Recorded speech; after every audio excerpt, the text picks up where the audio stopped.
Assalamualaikum warahmatullahi wabarakatuh. Berjumpa kembali dengan saya di Bincang Sore Ramadan Rumah Baca Anak Nagari.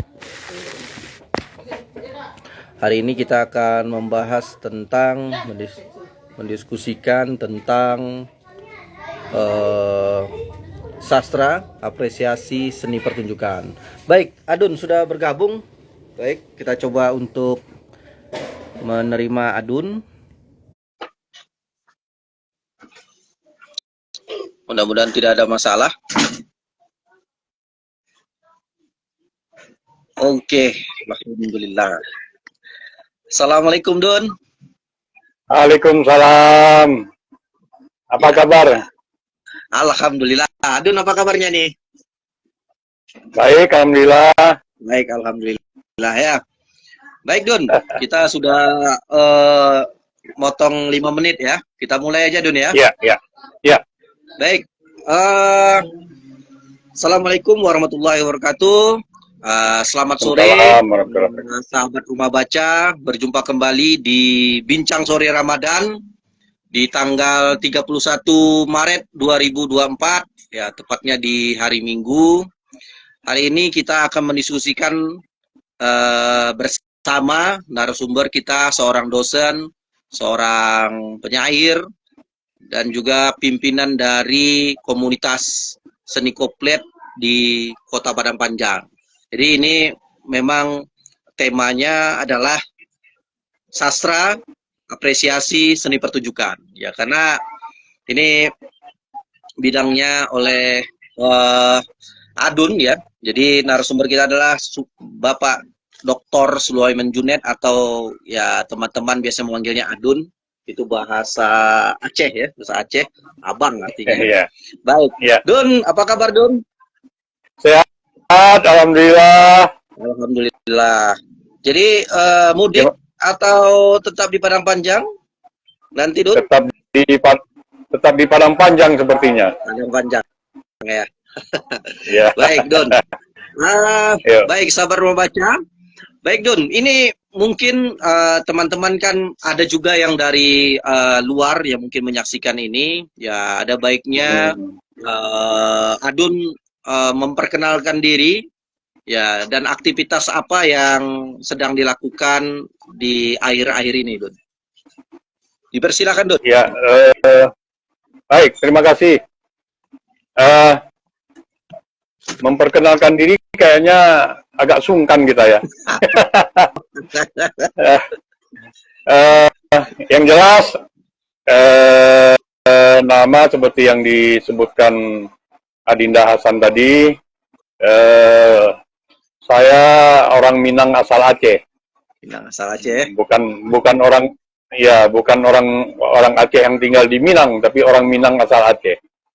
Ya. Nah, gitu. Barangkali saya sudah di Padang Panjang di Minang ini sekitar masuk ke 28 tahun. Kita hijrah ke Padang Panjang, waktu itu dibawa Pak Mursal Esten ke ASKI Padang Panjang. Nah, setelah menetap di Padang Panjang, lalu kita membentuk, tahun 97 kita membentuk komunitas seni kuplet, sembari mengajar di ASKI Padang Panjang waktu itu. Nah, begitulah perjalanan dari Aceh ke Padang Panjang, dan memang nyaman sepertinya di Minangkabau ini, khususnya di Padang Panjang. Begitu Adinda Hasan. Nah, aktivitas ya selain mengajar ya saling berbagilah, baik dengan adik-adik di komunitas seni kuplet maupun dengan rekan-rekan khususnya di kesenian di Sumatera Barat, dan lebih khususnya lagi Kota Padang Panjang, karena kita punya keinginan bersama, termasuk dengan Pak PJ Wali Kota hari ini, kita ingin tetap menggairahkan Kota Padang Panjang menjadi kota seniman. Begitu, Adinda. Baik, Don. Berarti sahabat rumah baca, Adun adalah orang Minang, ya, kelahiran Aceh, ya kan. Jadi karena sudah mungkin ya nggak setengah lah, sepertiga hidupnya di Minangkabau ya, sepertiga hidupnya sudah di Minangkabau. Ya, jadi juga sekarang berprofesi sebagai dosen, ya. Dan dosennya di jurusan apa nih, Dun? Di jurusan seni teater. Seni teater Di ya. S1, di S1 dan di pasca sarjana sebagai dosen magister terapan. Ya, baik. Jadi ini cocok karena tema kita, Dun. Adun yang memberikan tema tadi sastra apresiasi seni pertunjukan. Inspirasi. Betul ya, Dun? Bagaimana? Inspirasi. Inspirasi Ya, seni pertunjukan. Baik, Don. betul. Ini kenapa nih memilih tema ini? Kenapa? Apa kaitan erat antara sastra dengan seni pertunjukan itu, Don? Di mana benang Sangat, merahnya? ya, sangat erat kaitannya eh, antara sastra dan seni pertunjukan. Makanya sastra itu bisa jadi tidak bisa dilepaskan dari seni pertunjukan, begitu juga sebaliknya. Karena sastra itu bergerak pada 4 paradigma. Di sana ada penulis, ada karya sastra, ada pembaca, ada kenyataan semesta. Ketika kita bicara penulis, tentu penulis itu dianggap sebagai manusia yang super, mampu memberikan makna kepada karyanya, dan karyanya tentu memiliki kekuatan ambiguitas. Begitu, Adinda. Terus ketika kita bicara karya sastra itu kan merupakan struktur otonom yang memberikan perhatian kepada pembaca sehingga memiliki kekayaan makna. Nah, kekayaan makna ini bisa menyentuh pengalaman empirik siapa saja secara personal, baik pembaca, penonton, dan sebagainya. Nah, hal inilah yang akan karya sastra ini menjadi inspirasi bagi sebuah pertunjukan, bagi seni pertunjukan, karena dia bisa digarap menjadi apapun. Puisi misalnya. Puisi itu bisa digarap menjadi teater, bisa digarap menjadi teatrikal puisi, musikalisasi puisi, bisa digarap menjadi musik, berangkat dari puisi, bisa menjadi lagu, bisa lalu dinyanyikan dan sebagainya. Bisa menjadi tari ketika itu berada di tangan koreografer, bisa menjadi sebuah pertunjukan yang menarik, itu ketika berada di tangan sutradara yang baik. Nah, itu karya sastra bisa menjadi apa saja, bisa menjadi film malah, bisa menjadi seni rupa malah. Ada karya sastra itu berangkat dari karya sastra lalu bisa menjadi seni lukis, bisa menjadi karya rupa yang digarap oleh pelukisnya. Berangkat dari karya sastra. Jadi karya sastra itu bisa menjadi inspirasi apa saja. Nah, bagi pembaca tentu menempatkan pembaca sebagai orang yang memberikan makna. Pembaca kan bisa jadi seorang kreator, bisa jadi sutradara, bisa jadi koreografer, bisa jadi komposer, bisa menjadi siapa saja, bisa menjadi sutradara film, bisa menjadi perupa dan sebagainya. Nah, ini menjadi memberikan makna. Jika kita jadi kreator, tentu ada ruang kebebasan dalam interpretasi menuju ke pertunjukan. Nah, sementara kenyataan semesta, karya sastra itu tentu memiliki hubungan dengan realitas nyata antara semesta, antara alam, antara kenyataan, antara kecenderungan yang bersentuhan langsung dengan realitas sosial, fenomena yang kita tangkap menjadi personal dari masyarakat itu. Nah, ini.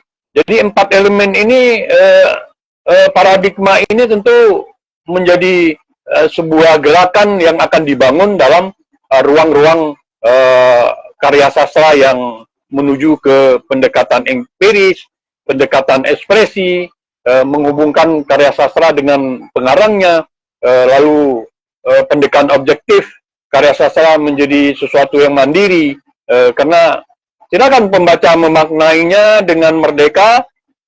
Lalu kalau dia pembaca itu menjadi kreator, dia akan menggarap berangkat dari ruang karya sastra ini, membuat gagasan-gagasan baru dalam penciptaan-penciptaan karyanya. Jadi dialihkan dari karya sastra itu menjadi seni pertunjukan. Nah, dia menjadi pragmatis sebagai alat untuk mendapatkan efek bagi kreator, menjadi gagasan yang ditemukan dalam ruang-ruang gejala masyarakat itu. Jadi karya sastra tentu menjadi tiruan efek dalam penggambaran tentang kehidupan. Nah, ini yang penggambaran kehidupan inilah yang selalu direbut oleh seorang pencipta, oleh seorang kreator dalam seni pertunjukan, baik itu sutradara, aktor, komposer, koreografer, bahkan dunia film mungkin. Ini menjadi inspirasi untuk penciptaan-penciptaan itu. Jadi ketika kita melihat puisi dijadikan teatrikal, musikalisasi puisi, musik tari, tari menjadi karya tari berangkat dari puisi, menjadi pertunjukan teater. Nah, ini gagasan-gagasan ini selalu bisa kita temui dari kekuatan karya sastra, dari cerpen atau novel menjadi karya seni pertunjukan. Kalau drama apalagi tentu ya, karena di dalamnya ada dialog. Di dalam puisi juga tentu terkadang ada dialog, ada yang ingin disampaikan oleh si penyairnya. Nah, ini ditangkap oleh seorang kreator dalam ruang pertunjukan. Di dalamnya ada dialog, lalu bagaimana dia menggarap dialog itu menjadi sebuah pertunjukan, maka kecenderungannya dia menjadi inspirasi. Ada mood dan ritme, bagaimana yang terlihat di dalam karya sastra, baik itu puisi, baik itu prosa, baik itu drama, ada mood dan ritme, ada yang terlihat dan ada yang tak terlihat, dan itu ditangkap oleh seorang kreator itu, diciptakanlah menjadi spektakel, bahasa-bahasa panggung, ada musiknya, ada geraknya, ada ruang-ruang teatrikalnya, ada lampu sebagai tata cahaya di atas panggung. Nah, ini garapan ini menjadi inspirasi bagi seorang kreator. Bagaimana kalau kita melihat puisi misalnya, bagaimana kata terbaik dalam susunan terbaik itu bisa disampaikan mulai ketika dia disampaikan mulai seni pertunjukan, ada ruang yang menjadi lebih dalam, menjadi lebih tajam, yang disampaikan itu menjadi tidak hanya kata-kata itu, diksi yang ada di dalam puisi tidak hanya menjadi kata-kata yang indah semata, atau yang memiliki pragmatik yang tinggi dalam ruang estetika. Namun ketika kata itu menjadi sebuah visualitas dalam pertunjukan, dia menjadi indah karena puisi yang dikandungnya itu. Begitu juga dengan prosa, ada cerpen, ada novel, mungkin di dalam genre prosa itu bagaimana apapun yang disampaikan dalam pemaparan menjadi sebuah pemikiran yang menarik, sehingga menjadi deretan-deretan peristiwa yang dilukiskan oleh kesatuan ruang dan waktu, itu digambarkan melalui visualitas, ditangkap oleh kreator lalu digambarkan menjadi sebuah ruang pertunjukan yang menarik, menjadi tokoh, dapat diwujudkan kehidupan tokoh itu menjadi wujud kehidupan yang digerakkan oleh peristiwa.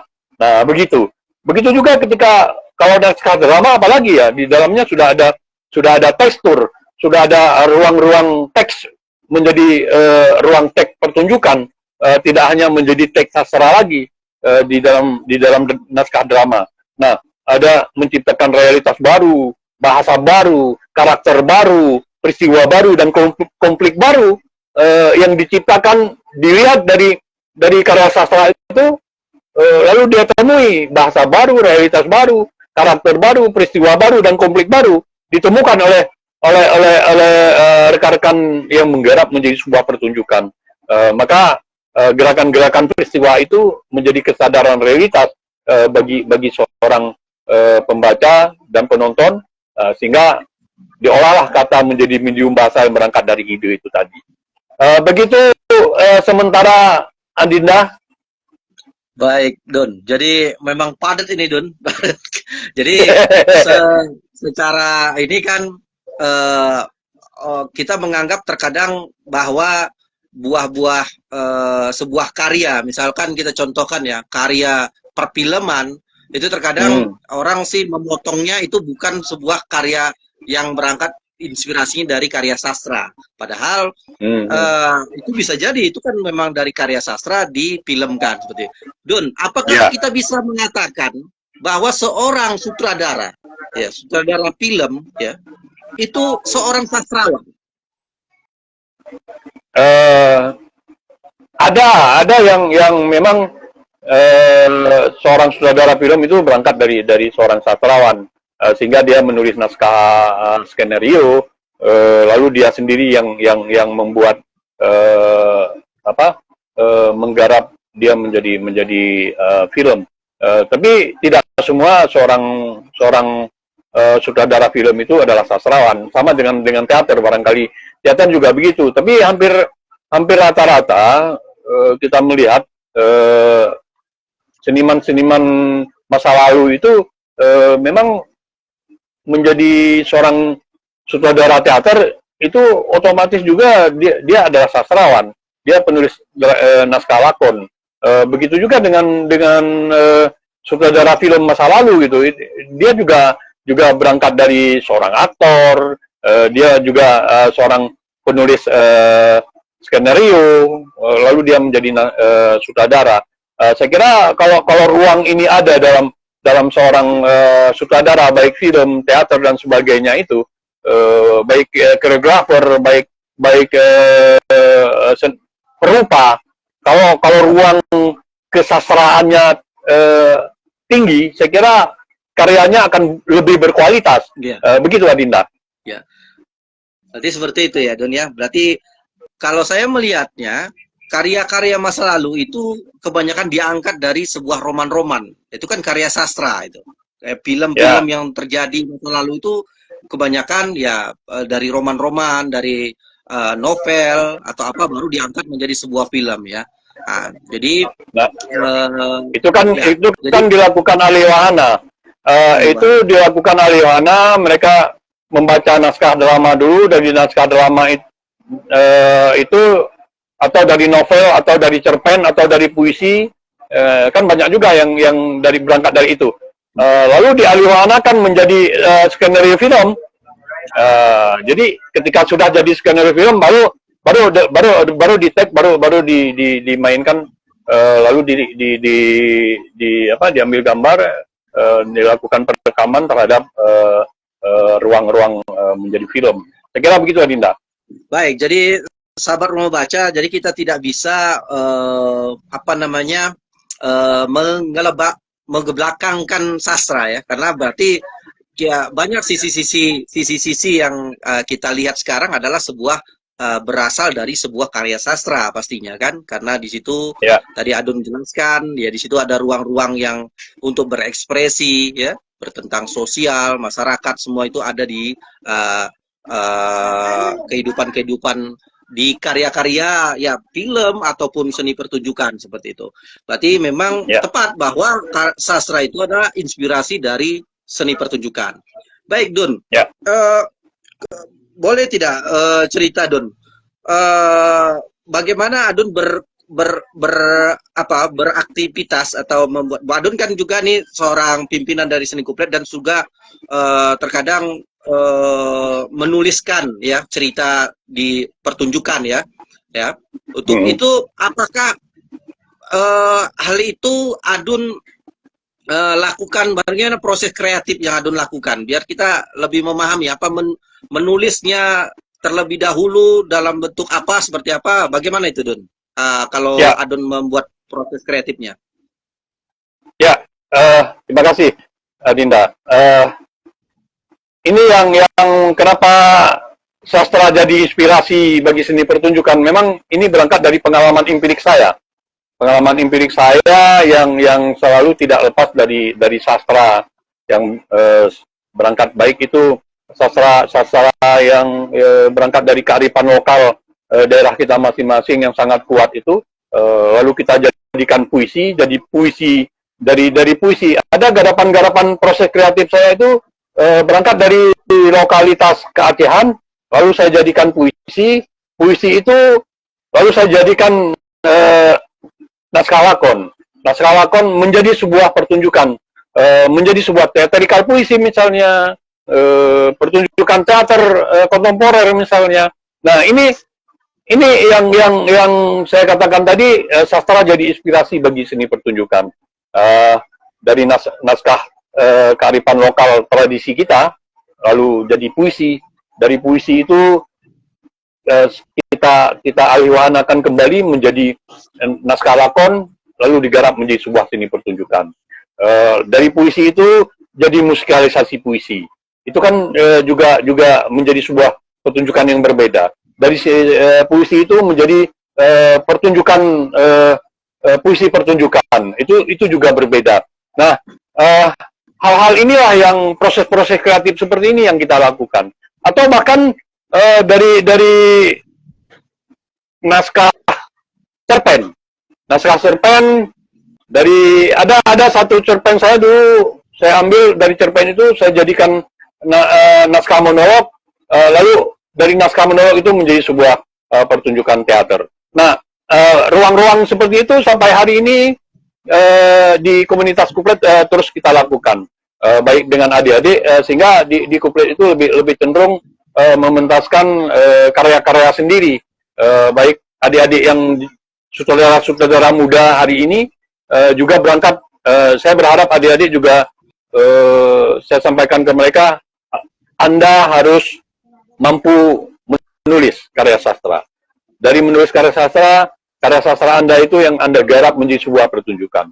Itu akan lebih berkualitas, saya kira. Sehingga proses-proses kreatif seperti itulah yang sering kami gali di komunitas seni Kuplet. Sehingga kita bicara sastra, bicara folklor, bicara mitos, lalu dari mitos itu kita jadikan karya sastra, baik puisi, baik cerpen, baik novel, baik naskah lakon. Lalu kalau itu sudah, yuk ambil dan lalu kita alihwahanakan, kita garap menjadi pertunjukan. Begitulah Dinda.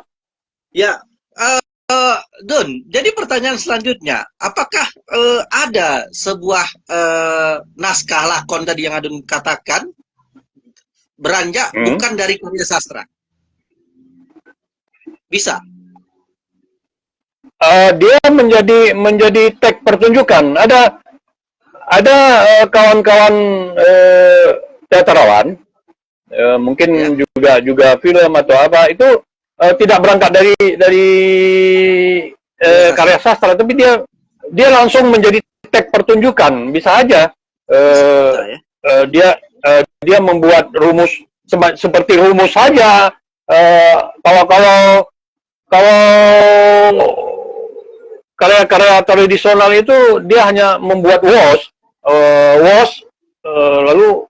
lalu digarap menjadi sebuah pertunjukan, dan itu hari ini naskah-naskah seperti itu sudah juga dianggap menjadi teks sastra, padahal dia dari rumus, dari catatan saja, catatan kecil, dia menjadi teks pertunjukan. Ada yang begitu gitu. Ada, ya, ya. Baik, Gun. Berbeda nggak? Bisa nggak kita bawa sebuah seni pertunjukan itu yang dihasilkan dari sebuah karya sastra, yang satu tadi teks pertunjukan, apakah Adun melihatnya ada kualitas yang berbeda atau nanti hasil dari itu tidak ada perbedaan begitu? Berbeda memang, dia masing-masing kan punya kekuatan tersendiri ya. Ketika bicara teks pertunjukan itu kan lebih cenderung ke ruang-ruang pertunjukannya, bagaimana teknis-teknis pertunjukannya yang menjadi prioritas utama. Ruang-ruang itu digarap secara visualitas. Ini kekuatannya di sana gitu. Nah, sementara kalau berangkat dari sastra kan kekuatan katanya menjadi lebih kuat. Kalau kreatornya tidak hanya mengikuti seperti apa yang ada di dalam karya sastra saja, sehingga ada hal yang menjadi lebih kuat, lebih menonjol justru sastranya. Tapi ketika kreatornya memiliki kekuatan dalam melihat teks sastra, menerjemahkan teks sastra itu menjadi teks pertunjukan, lalu digarap menjadi sebuah seni pertunjukan, itu barangkali makanya sutradara masa lalu itu kan lebih banyak kecenderungannya dia juga sutradara teater, dia juga sastrawan, sehingga dia paham betul bagaimana mengolah sebuah karya sastra itu menjadi teks pertunjukan lalu menjadi karya pertunjukan. Begitu, Dinda. Baik, jadi sahabat rumah baca berbeda bahwa ya hasil dari berangkat dari karya sastra dijadikan sebuah seni pertunjukan ya. Sangat berbeda kata Dun ya. Baik Dun, kita beranjak lebih kekinian lagi Dun. Pertanyaannya, bagaimana Dun menanggapi bagaimana sih kondisi ya sebuah seni pertunjukan ya, seni pertunjukan ini di era yang sekarang ini Dun. Bagaimana rasa apa namanya ya di era teknologi yang ya sangat maju ini ya, dengan internet bagaimana seni-seni pertunjukan ini Don, karena kita juga ya saya tidak tahu kalau saya kuliah dulu ya di zaman yang belum ada internet ya, mungkin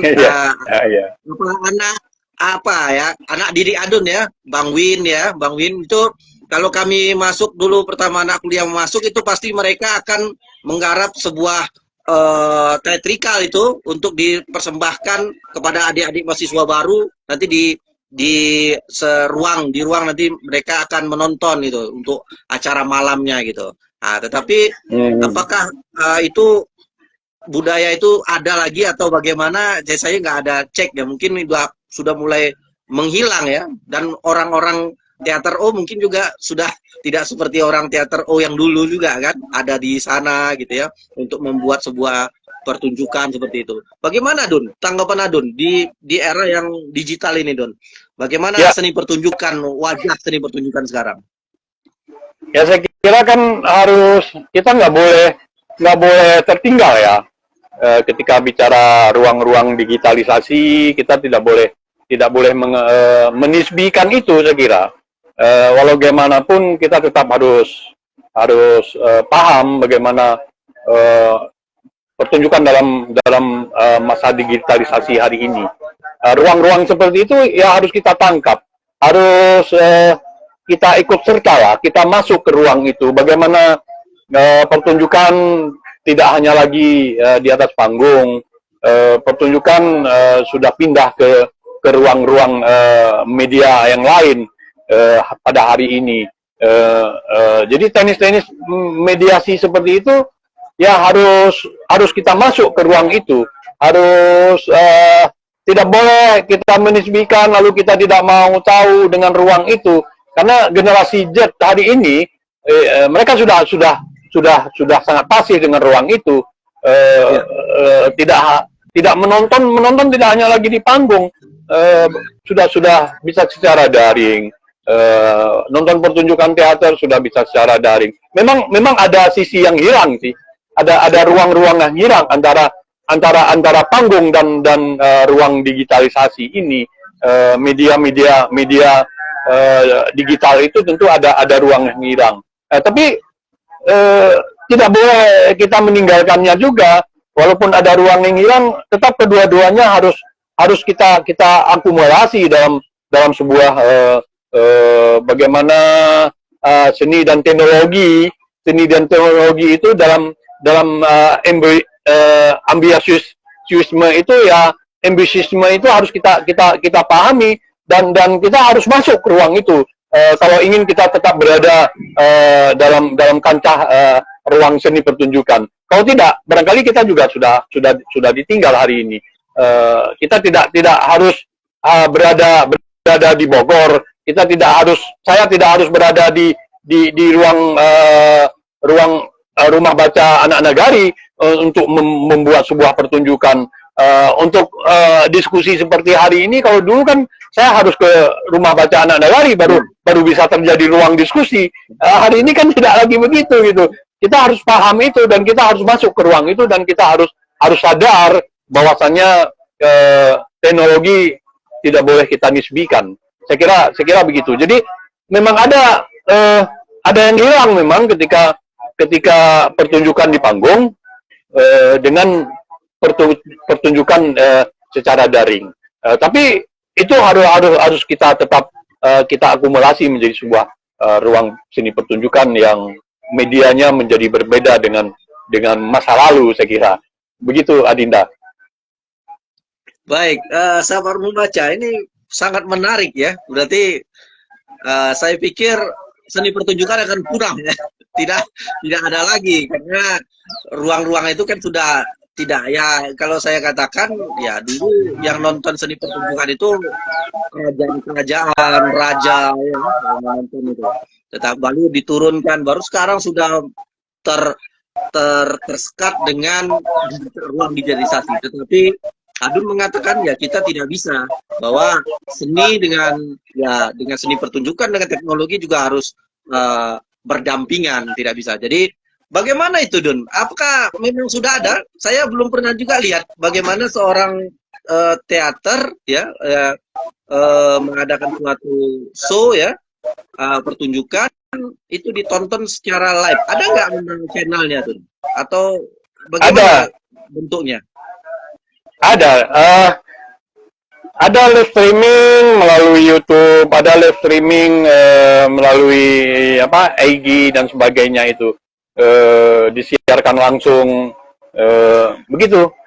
Jadi di sini kita pertunjukan, tapi ada ruang-ruang media lain, media teknologi yang langsung atau direkam lalu di tapping dulu lalu dilakukan pertunjukan seperti ya dia di panggung tapi tetap di tapping, direkam dulu lalu disiarkan secara langsung begitu. Ini ruang-ruang seperti ini ya bagaimana ya, jadi berarti memang ya tetap tampilan itu dipertunjukkan.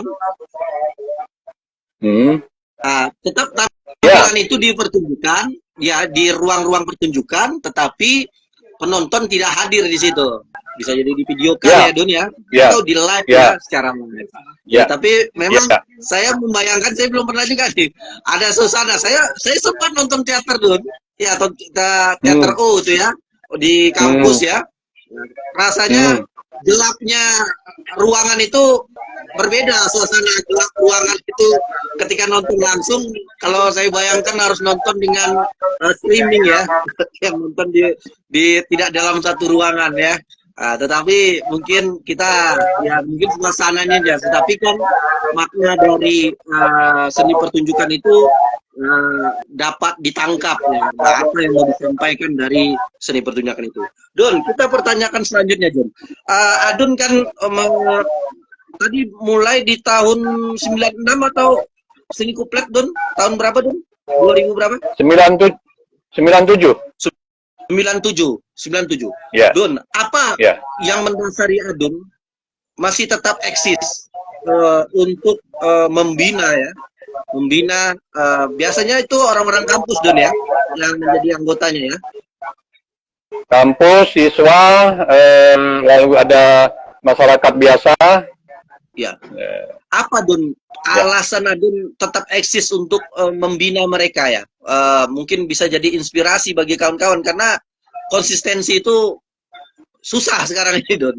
Kalau dari 97 itu mungkin udah ya saya masuk SMA itu, Don. Udah hampir 20 tahun lebih, 20 tahun hampir 30-an. Apa, Don, yang menjadi alasan Adun untuk tetap konsisten di jalan ini, Don? Yang pertama memang pilihan ya, sesungguhnya ya. Berkesenian itu adalah pilihan hidup, bukan hanya sekedar untuk kita dikenal, kita menjadi hebat, kita menjadi Kalau kejarannya hanya itu kan itu menjadi sementara ya. Karena pilihan hidup itulah saya berangkat dari Aceh ke Padang Panjang dibawa Pak Mursal Esten almarhum. Itu di sana saya sedang aktif berkesenian karena saya sudah memilih setelah saya resign dari jurnalis menjadi total menjadi seniman, itu memilih hidup untuk menjadi seniman gitu. Nah tiba-tiba Pak Mursal Esten membawa saya hijrah ke Padang Panjang. Nah ini tentu sampai di Padang Panjang, wah terjadi ruang kegelisahan yang sangat tinggi buat saya secara personal. Kenapa? Karena saya biasa hidup terus berproses. Kalau menyair, menulis puisi, cerpen dan sebagainya itu kan bisa secara personal. Tapi ketika berhubungan dengan ruang-ruang kesenimanan untuk berteater, itu kan berbeda gitu. Dan ketika saya baru-baru di Padang Panjang, ruang itu tidak ada. Ya akhirnya saya memiliki kegelisahan yang luar biasa. Lalu pada waktu itu Pak Mursal Esten mungkin menangkap itu gitu. Menangkap itu lalu memanggil saya, Sul, kenapa kamu tidak ada yang hilang mungkin ya katanya. Terjadi diskusi itu dengan beliau, lalu dikatakan beliau, dirikanlah komunitas seni. Saya bilang, saya kan masih honorer ini, saya sedang honorer dan sekaligus kuliah kembali. Tentu saya tidak punya dana untuk menghidupi komunitas. Dirikanlah komunitas itu, dananya masalah biaya biar urusan saya, kata beliau. Nah itu awalnya. Lalu kami dirikanlah berenam, ada Pak Mursal sebagai pendiri, ada saya, ada Pak Dewo dari Bali, ada Pak Jupri dari Bukit Tinggi, ada Wiko Antoni sekarang di dosen di Bangko, lalu ada Neti Herawati sekarang dulu sempat di Makassar, sekarang sudah pindah ke kampungnya ke Kerinci. Nah kami berenam itulah yang melakukan. Ada Majul satu lagi bertujuh, bukan berenam, maaf. Bertujuh ada Majul, seorang novelis, sekarang di Padang Panjang. Nah, kami bertujuh inilah ya akhirnya melakukan gerakan-gerakan itu, sehingga dari anak SD, anak SMP, anak SMA, juga mahasiswa teater khususnya, dan tari dan sebagainya, bergabung, Muhammadiyah juga, lalu ada masyarakat umum yang ikut dengan kita. Nah, kenapa bertahan? Ya. Kenapa bertahan? Waduh, karena sudah memilih hidup berkesenian itu tadi, dan ternyata berbagi di ruang kesenian itu akan berbeda dengan di ruang yang lain. Kita bisa menjadi saudara. Saya menjadi banyak anak ideologi. Anak ideologi saya dari 97 sampai hari ini, mereka ada yang sudah jadi dosen, ada yang sudah jadi penasehat tim apa di DPR RI, ada bahkan menjadi staf ahli presiden hari ini.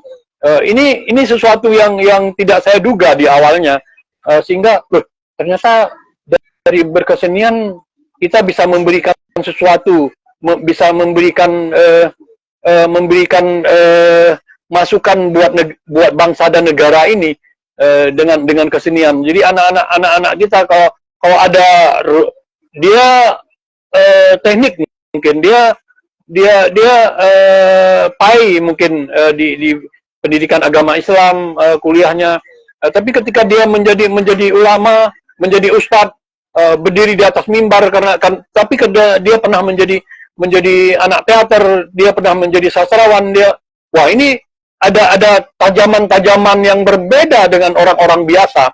Begitu juga ketika dia menjadi anggota dewan, dia menjadi dosen, dia menjadi staf ahli ini, staf ahli itu, dia menjadi kepala taman budaya. Ada anggota kita yang sudah jadi kepala taman budaya di Aceh. Nah ini menjadi berbeda ternyata ketika seniman menjadi pejabat, itu kalau dia tetap meruang pada dirinya sebagai seniman, itu menjadi kajian yang luar biasa, menjadi kerja yang luar biasa di dalam tidak hanya menjadi birokrat seperti birokrat yang tidak memiliki ruang kesenian. Nah, itu yang pertama kenapa akhirnya wah, saya bertahan deh untuk ini.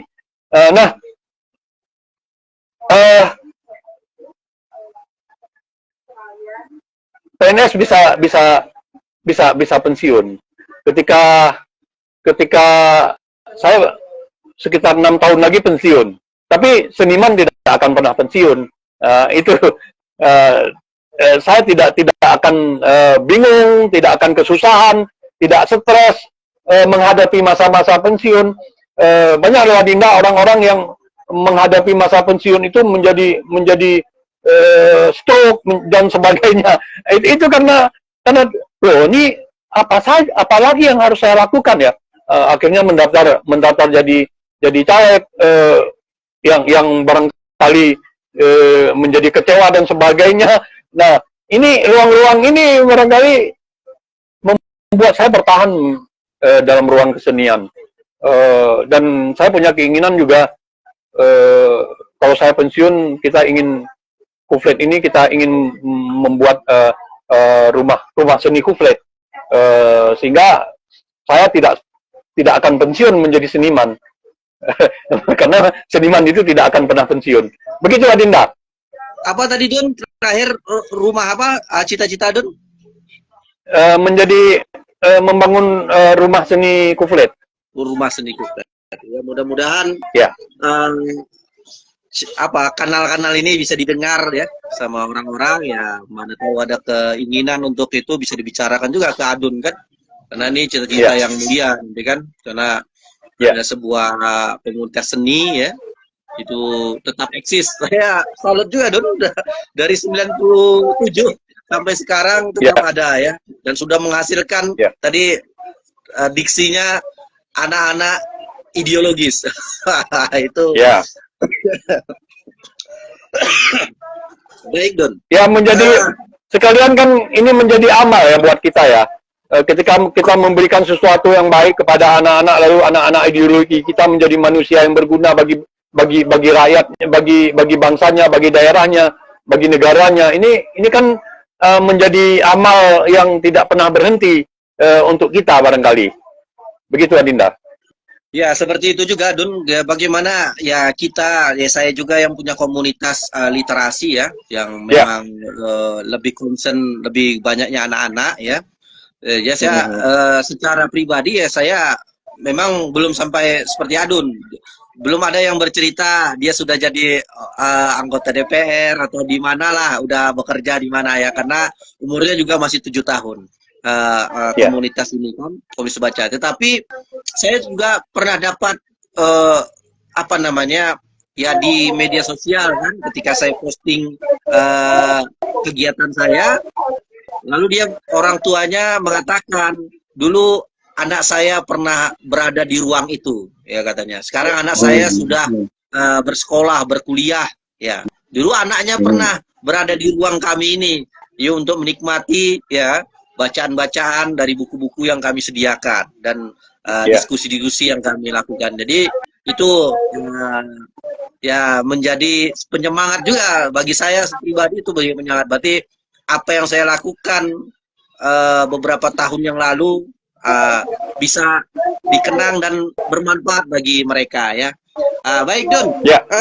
Selanjutnya Don. Ini Adun akan pensiun 6 tahun lagi dan punya cita-cita untuk mendirikan ya ada sebuah rumah seni Kuflet yang memang representatif lah. Bagaimana Dun?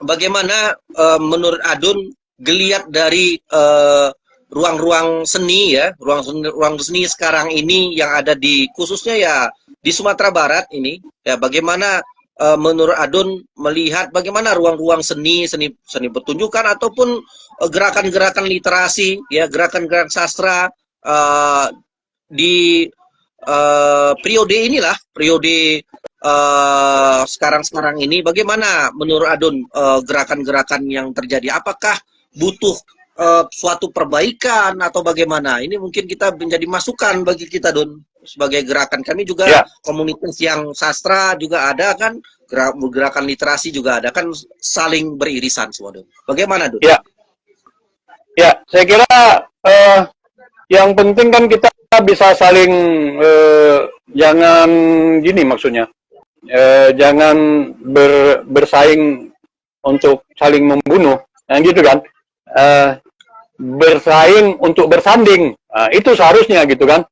Nah, saya melihatnya di ruang-ruang seni, baik itu sastra, teater, seni pertunjukan, literasi dan sebagainya, rumah baca dan sebagainya, itu saya kira eh, Sumatera Barat masih tetap bertahan ya, walaupun tidak tidak sehebat dulu ya.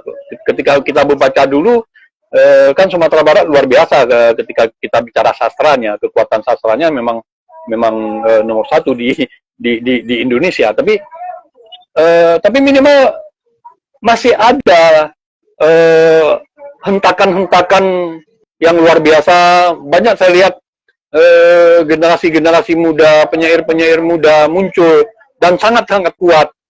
Itu memang tidak bisa kita nisbikan. Adik-adik kita juga pembacaan-pembacaannya terhadap dunia seni itu semakin menggeliat, semakin luar biasa. Itu memang ruang-ruang itu saya lihat sangat baik untuk di Sumatera Barat. Hanya saja yang harus kita perkuat bagaimana yang seperti saya katakan tadi, jangan antara komunitas saya dengan rumah baca misalnya, saya anggap rumah baca itu menjadi pesaing saya, sehingga saya harus membunuh rumah baca itu, tidak berkembang. Itu pemahaman yang seperti itu saya kira yang harus kita bunuh, sehingga bagaimana rumah baca anak negari itu menjadi teman bersanding buat saya, buat komunitas kuplet, buat komunitas yang lain, buat TBM yang lain yang ada di Sumatera Barat. Yuk kita bersama yuk membangun negeri ini gitu. Dengan pembacaan begitu. Nah, kalau itu yang kita lakukan, saya kira ada penajaman menjadi lebih baik ruang-ruang yang ada di Sumatera Barat ini secara universal, baik bicara seni, literasi dan sebagainya. Tapi kalau kita masih beranggapan bahwasannya ruang-ruang taman bacaan yang lain itu adalah lawan buat kita, adalah musuh yang harus kita hentikan, itu saya kira yang anggapan-anggapan salah. Seharusnya bagaimana rekan-rekan itu menjadi teman kita bersanding, lalu kita harus bersaing untuk bersanding tadi itu, melakukan penajaman yang lebih baik, sehingga wilayah Sumatera Barat ini menjadi, wilayah Minangkabau ini menjadi wilayah yang menjadi yang terbaik untuk Indonesia, bicara literasinya, bicara senimannya, bicara keseniannya, bicara budayanya, itu saya kira, sehingga ruang itulah yang keterbatasan itulah yang harus kita pertajam dalam ruang-ruang kita sebagai orang-orang yang menganggap diri kita sebagai yang bekerja di ruang budaya. Saya kira begitu, Adinda. Baik, sabar membaca. Jadi banyaknya ruang-ruang yang tumbuh menurut Adun, ya jangan saling membunuh, tapi kita saling bersanding ya, saling bersanding, saling berkolaborasi, ya tetap sama, tidak ada biar menghasilkan ya seniman-seniman ya, para penulis-penulis hebat nantinya ke depannya. Ya, itu saya sangat setuju tuh Dun dengan yang seperti itu. Jadi jangan kita saling membunuh lah, saling mengejek, menyudutkan komunitas yang satu dengan komunitas yang lain. Ya, kita saling bersanding. Baik Dun. Mungkin kita sudah mau di ujung acara, tetapi ini belum selesai Dun, masih ada pertanyaan. Ini pertanyaan yang sering saya tanyakan ya kepada Bang Subhan, kepada Ubay ya. Saya tidak melihat sebuah bagi saya kalau kita di dunia literasi atau di dunia sastra, mungkin pasti tidak lepas dari kepenulisan. Ya, kita seorang Ya. pasti sastra, literasi itu pasti erat hubungannya dengan penulisan ya. Ataupun ya ide-ide dituliskan, opini-opini dituliskan begitu ya. Dalam bentuk tulisan dia sekarang bisa dengan video atau dengan audio bisa ya, tetapi dulu dengan tulisan. Hmm. Bagaimana, Dun? Saya melihat ini pertanyaan ini yang ketiga nih. Saya tanyakan kepada dari Padang Panjang nih, tiga-tiga dari Padang Panjang. Saya bertanya, saya merasa hari-hari ini ya, akhir-akhir ini kurangnya kritik, ya, kritik apapun, kritik karya, kritik gerakan, ya. Karena kita sangat salah mengidentikan bahwa kritik itu ketidaksenangan atau kontra dengan seseorang. Tidak. Sebenarnya bagi saya kritik adalah sesuatu hal yang membangun. Ya, itu kan suatu nasihat sebenarnya. Tetapi kemungkinan kritiknya itu cara penyampaian yang memang tidak berkenan atau ya karena kita sudah dihuni dengan Gen Z ya banyak baperannya Jun ya. Kalau sekarang kan kalau udah dikritik baperan, ya, habis itu tidak mau lagi. Wah, udah saling ini. Nah, bagaimana menurut Adun? Apa namanya ekosistem kritik ya, ekosistem kritik yang ada di Sumatera Barat ini Dun. Karena kurang Dun, tidak ada kritik yang satu, kritik ya dari manapun, dari bentuk tulisan atau buat audio walaupun bentuk video. Ya mungkin itu pertanyaan ketiga kepada ketiga orang yang berdomisili di Padang Panjang yang juga memang bukan asli orang Padang Panjang ya, orang bangsa baru gitu. Ya, betul. Bagaimana Dun menurut Adun? Apa yang harus kita bagi saya Dun, sebelum Adun bertanya jawab, bagi saya kritik itu penting bagi saya karena itu akan membangkitkan kita kalau nggak kita merasa down ataupun kita menjadi itu kritik itu penyemangat. Harusnya kan bersemangat kita berkarya, menunjukkan kepada orang Ya. bahwa kritikan itu kita balas dengan karya. Bagaimana menurut Adun? Ya, begini, dari awal melihat ruang-ruang itu memang agak sedikit ya. Bukan tidak ada. Ruang kritik itu ada. Baik ketika habis pertunjukan, lalu kita diskusi, terjadi ruang kritik. Kritik itu saling memberi masukan. Cuman kan pemahaman kritik itu salah memahami. Dia masih memakai kritik atau kriten yang masa Yunani klasik itu. Masa Yunani klasik itu kan bicara kritik itu kan menghakimi. Dia memang menghakimi, memang salah gitu. Karena asal muasal kritik itu kan kriten itu ya dia seorang hakim gitu kan. Tapi kritik bicara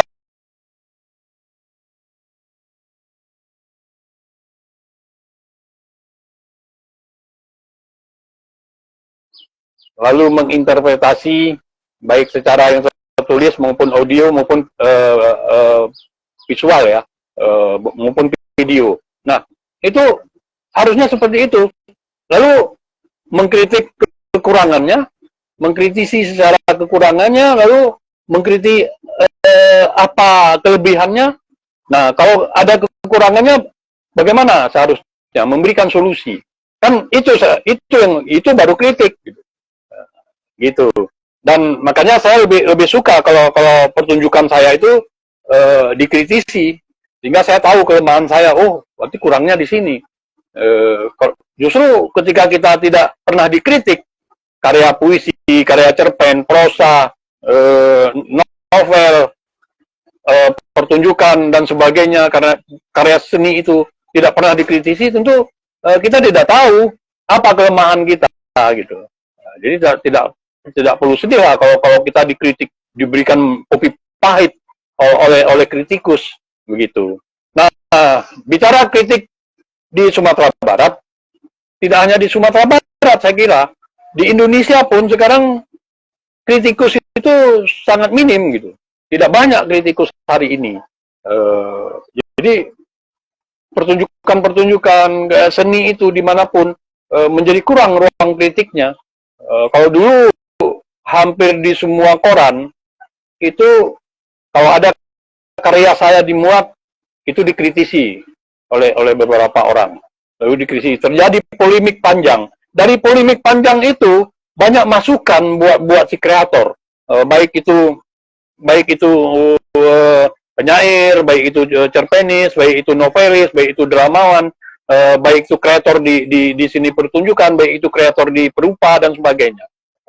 Itu sangat penting gitu. Nah, masa lalu kan paling banyak ruang-ruang seperti itu.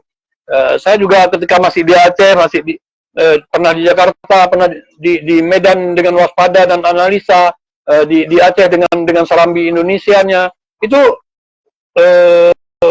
Aceh Post dan peristiwa itu selalu terjadi ruang-ruang kritik dan terjadi polemik panjang tentang satu karya yang barangkali berminggu-minggu, berbulan-bulan terjadi penajaman kritik. Nah, itu ruang-ruang seperti itu saya kira yang hari ini kurang. Bukan tidak ada, tapi kurang gitu. Sangat kurang. Ini memang berpengaruh kepada karya itu sendiri, kekuatan karya, ketajaman karya, kesempatan adik-adik kita yang menjadi lebih besar, menjadi besar karyanya, bukan orangnya yang menjadi besar, tapi karyanya gitu.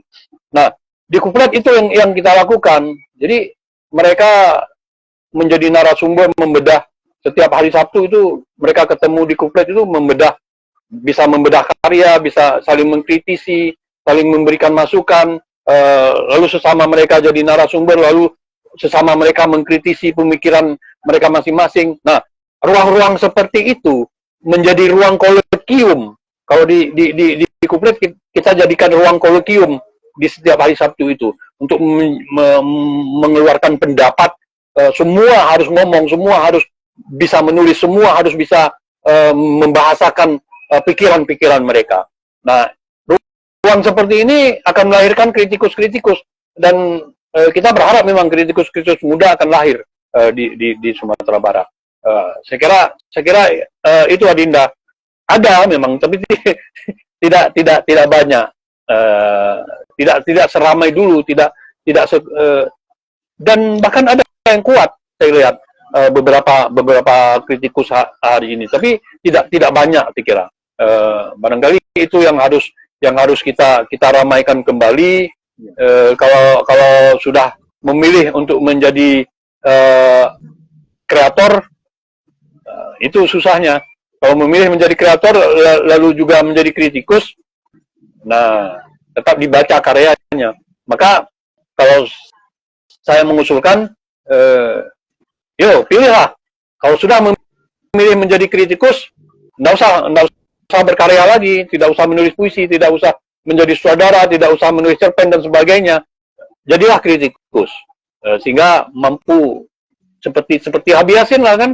Dia tidak lagi berkarya, walaupun di awalnya dia menulis puisi, dia juga penyair, dia juga cerpenis. Tapi kemudian ketika dia memilih menjadi kritikus, dia hentikan semua pekerjaannya menjadi kreator. Saya kira begitu Adinda. Ya, baik sahabat rumah baca, berarti kita butuh kritik ya. Kritik sangat butuh. Sangat butuh kritik ya bagi saya. Baik, Don, kita mungkin udah di ujung acara nih, Don. Sudah lewat 2 menit ya. Mungkin kesempatan ini saya pribadi, Don, merasa ada sesuatu pengetahuan baru yang saya dapat terkait dengan tema sekarang ini, ya sastra, inspirasi, seni pertunjukan ya dari Adun ya, yang sudah malang melintang ya di dunia seni pertunjukan dan juga sekarang seorang dosen. Baik Dun, mungkin sebelum diakhiri diskusi ini ya, pembicaraan ini ya, apa yang Adun bisa berikan closing statement terkait ya tema ini ataupun terkait hal-hal yang mungkin di luaran sana bagaimana tentang gerakan atau apapun ya terserah Adun apa yang memiliki closing statement, dan itu kan akan menjadi jejak digital hari ini untuk kedepannya. Apa Dun? Ya, terima kasih Adinda. Yang jelas untuk kita sebagai pekerja seni, sebagai kreator, sebagai seniman, teruslah bekerja, teruslah berbuat, teruslah memberikan sesuatu yang berguna buat negeri, buat diri kita, buat negeri kita, buat bangsa kita, buat negara kita. Itu saja, Dinda. Terima kasih.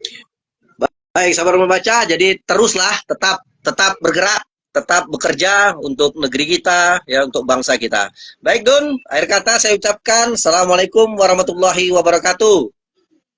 Waalaikumsalam warahmatullahi wabarakatuh. Makasih, Dun. Saya tutup, Dun. Sama-sama. Baik, terima kasih.